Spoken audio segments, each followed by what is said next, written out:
আসসালামু আলাইকুম সম্মানিত কৃষক ভাইরা, আমরা যারা মরিচ চাষি, মরিচ বেগুন এইসব চাষ করি, তারা কিন্তু আসলে একটা প্রধান যে সমস্যা আমরা সেটা কিন্তু এই যে পাতা কোঁকড়ানো, যেটা এই সমস্যা আছে। তো আমাদের এই জমিটা হচ্ছে আমরা সঠিক কীটনাশক এবং সঠিক ব্যবস্থাপনা করার কারণে আমাদের এই জমিটা আমরা দেখতে পাচ্ছি আসলে কোনো কোঁকড়ানোর যে পাতা কোঁকড়ানোর যে রোগ সেটা কিন্তু নাই।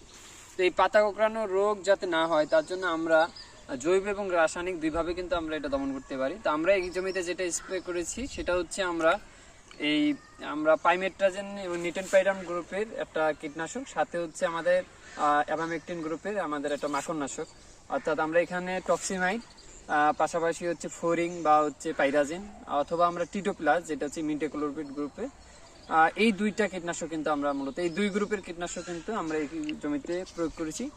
এই দুইটা কীটনাশক সঠিক মাত্রায় সঠিক সময়ে প্রয়োগ করার ফলেই কিন্তু আমাদের এই জমিতে কোনো পাতা কোঁকড়ানো রোগ নেই।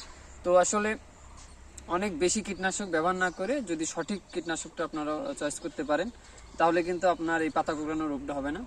আর জৈব পদ্ধতিতে আমরা কৃষকদেরকে এখন জৈব পদ্ধতিতে আসলে পাতা কোঁকড়ানো রোগটা নির্মূল করার জন্য আমাদের বেশ কিছু জৈব বালাইনাশক আছে। তার ভিতরে বায়োট্রিন একটা অন্যতম বালাইনাশক, এটা কিন্তু থ্রিপস পোকা এবং সাদামাছির জন্য খুবই ভালো কাজ করে।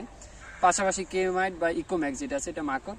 এই দুইটা যদি একত্রে মিশিয়ে যদি আপনার এই মরিচের জমিতে বা বেগুনের জমিতে দেন তাহলে কিন্তু থ্রিপস সাদামাছি যে পোকা যেটার কারণে হচ্ছে আমাদের পাতা কোঁকড়ানো যে রোগটা হয় সেটা থেকে কিন্তু আপনার ফসলকে আপনি রক্ষা করতে পারবেন। ধন্যবাদ।